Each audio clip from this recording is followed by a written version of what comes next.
Umi kita lihat dulu ini kami 1 jam lebih dekat sempat mewawancarai almarhum beberapa tahun yang lalu. Kita lihat cuplikannya ya berikut ini.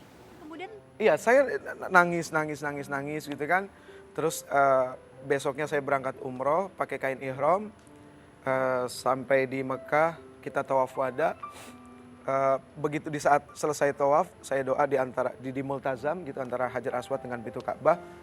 Di situ saya nangis, saya pentokin kepala, saya minta sama Allah, ya Allah, seandainya hidup saya punya manfaat buat Engkau, buat Rasul Engkau, buat orang tua saya dan buat orang banyak, saya minta tolong sembuhkan saya. Tapi seandainya saya tidak punya manfaat, pulang dari sini saya hanya bikin maksiat, ya Allah saya minta mati aja deh. kangen Umi. Pastilah manusiawi. Ya manusiawi lah. Saat kangen itu ada pasti manusiawinya kan nggak bisa hilang. Saat kapan Umi kangen banget sama almarhum? Beliau itu karena sifatnya ini ya apa namanya selalu membuat senang. Kalau kita ribut saat itu harus selesai. Terima kasih. Saat itu harus selesai dan kalau pas setelah kita ribut beliau itu selalu yang memberikan surprise kecil gitu kadang. Misalnya?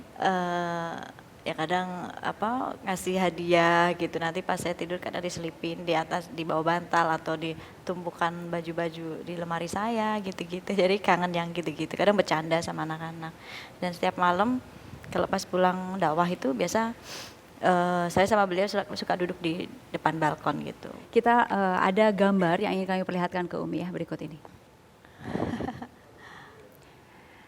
Ada cerita khusus untuk dari orang ini mungkin. Aduh beliau ini luar biasa banget.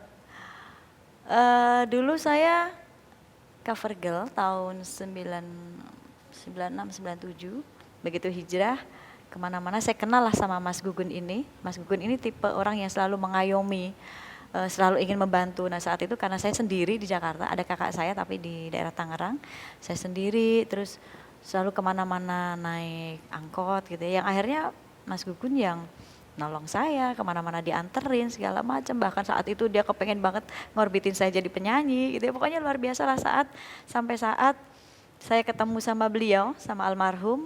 Saat itu almarhum belum jadi ustadz. Kita di Menteng. Insya Allah nanti ada filmnya. Kita di Menteng saat itu ingat banget di beliau lagi makan nasi goreng, saat itu penampilannya masih gondrong, celananya masih sobek-sobek, udah premannya Menteng kayaknya.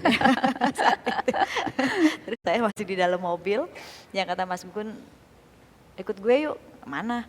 Ketemu temen gitu kan, terus saya di dalam mobil, saya ngeliat, karena saat itu saya sering ngeliat sinetronnya almarhum.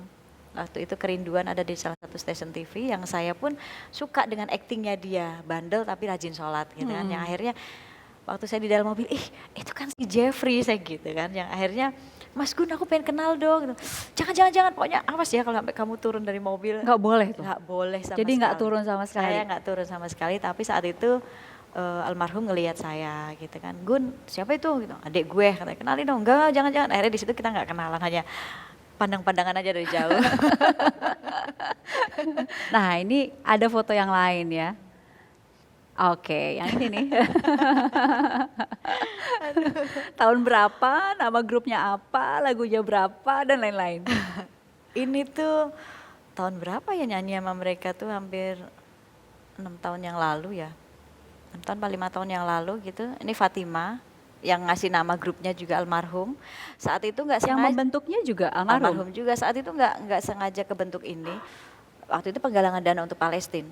Dan saat itu saya ngajak Nia Paramita sama Puput untuk, karena mereka rajin di pengajian saya, mau nyanyi enggak, saya bilang gitu, di mana, di penggalangan dana Palestina. Oh ya udah, tapi sama Mbak Pipik ya gitu. Aduh jangan deh, aku belum tentu boleh gitu. Saat itu kan karena saya takut nggak boleh sama beliau. Lalu saya coba izin dulu, terus beliau ya udah bertiga aja nyanyi, terus sudah bentuk grup aja, dikasih nama lah Fatimah saat itu. Ini kan sahabat-sahabat ya Umi. Nah kalau ketika ini kan masa-masa sulit juga, ada sahabat-sahabat yang terus kasih semangat untuk Umi. melewati sih. masa-masa sulit ini. Banyak teman-teman saya, sahabat-sahabat saya itu luar biasa. Kadang walaupun nggak ketemu, mereka tetap komunikasi dengan telepon, BBM, WhatsApp, apa segala macam. Mereka tetap memperhatikan, tetap bertanya gimana anak-anak, gimana apa, tetap terus menguatkan gitu. Kadang kalau saat saya di rumah, terus tiba-tiba dibawain makanan gitu. Ya udah akhirnya, ya itulah sahabat gitu. Bawain makanan juga. Ini jadi penghibur juga nih. Iya. Umi. Saya kalau ketemu beliau lebaran terus tiap hari. Ulang Ada satu tahun lagi terus. sebenarnya. Ada satu lagi. Nggak perlu ngomong, lihat beliau aja udah ketawa. Kali misalkan dia telepon gitu ya, pasti langsung auzubillahiminasyaitonirrajim gitu. Kalau kita ngobrol pasti ujung-ujungnya ketawa gitu. Ya itulah. Yang jahil, aku berarti harus nanya sama Mbak Nana. Yang jahil yang mana terutama? Ini sih yang paling jahil. Oh gitu? Kalau kita yang teman yang perempuan-perempuan, ini udah paling terkenal, paling jahil banget. Pernah jadi korban berapa kali? Wah, bukan pernah lagi emang sasarannya. Karena kalau Kok orang nggak lagi kapok tidur, gitu? lagi apa. Tapi Umi, Pet ini sempat jadi semacam kayak pahlawan gitu ya waktu kebakaran kemarin. Oh ya, jadi saat kebakaran handphone saya di atas, saya nggak ngerti harus telepon siapa. Akhirnya kan telepon pemadam kebakaran pun juga saya nggak tahu nomornya. Akhirnya begitu saya dapat handphone saya, itu saya coba tulis di pad bahwa Itu berapa menit kemudian setelah kebakaran? saat itu juga, maksudnya saat kebakaran saya turun ke bawah yang setelah itu saya tinggal di rumah tetangga duduk nangis, terus saya coba tolong cariin handphone saya, gitu. Akhirnya handphone saya ketemu, saya langsung tulis di pad bahwa minta tolong saat ini rumah saya kebakaran, ada yang punya telepon pemadam kebakaran nggak gitu. Itu langsung responnya cepat sekali dan ada teman yang langsung ternyata kirim pemadam kebakaran. Yang ini bukan, yang ini bukan. Assalamualaikum. Waalaikumsalam.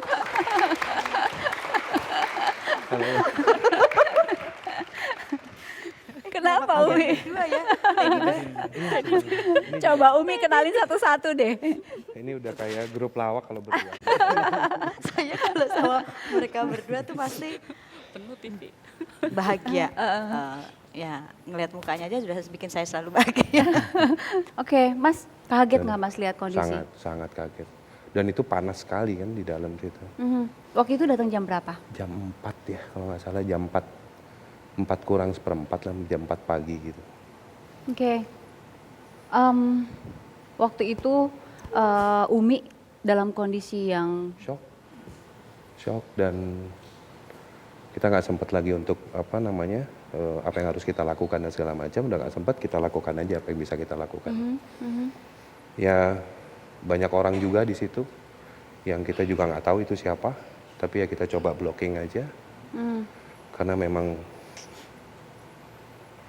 kalau ingat kejadian itu udah. Dan ada satu kejadian yang mungkin saya belum pernah cerita juga sama Umi. Saatnya azan subuh waktu itu, putra beliau masih sempat melakukan sholat subuh. yang nomor. Dan waktu itu kalau nggak salah Abizar ya. Abizar masih melakukan sholat subuh dan itu mengingatkan kita gitu.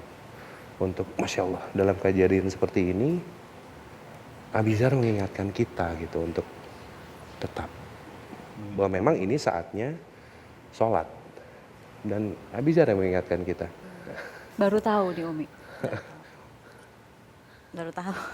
Baru tahu sekarang. Mas Habib.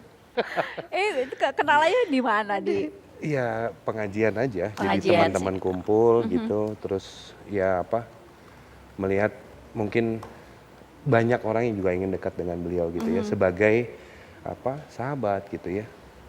Karena menurut saya pribadi, saya akan datang saat beliau susah, itu prinsip. Jadi kalau beliau senang nggak apa-apa, nggak telepon nggak apa-apa. Tapi kalau susah, tapi kalau susah, kita tahu nih kalau beliau susah nih. Kalau kita telepon susah ya? Nah, Oh gitu ya. Ih, sopan Karena banget. rumahnya dekat. Kita Rumah dekat. kami dekat nggak? Rumah kita dekat Jauh. Mbak, Tetanggaan. tetanggaan komplek gitu. Nih wanita lain mungkin nggak akan setaf ini ya Mbak Nana. Dia nih apa ya, saya sampai kadang bingung. Udah berapa kali musibah, tapi masih yang udah gak usah dipikirin. Ini gini, udah gak usah dipikirin, lillahi ta'ala. Ada Allah. Itu yang kadang apa ya, banyak belajar lah. Karena kita sendiri belum bisa, kalau posisinya sama kayak Umi pasti masih belum bisa kayak seperti. Oke, mudah-mudahan kuat terus ya Umi ya. Baik, kami masih ada beberapa segmen lagi Umi. Sabar ya, belum 1 jam. Kami kembali saat lagi di 1 jam lebih dekat bersama Umi Pipi.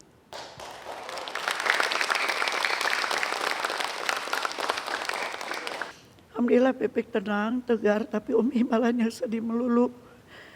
Lihat Pipik di TV, ya Allah. Semua dikuatkan lah.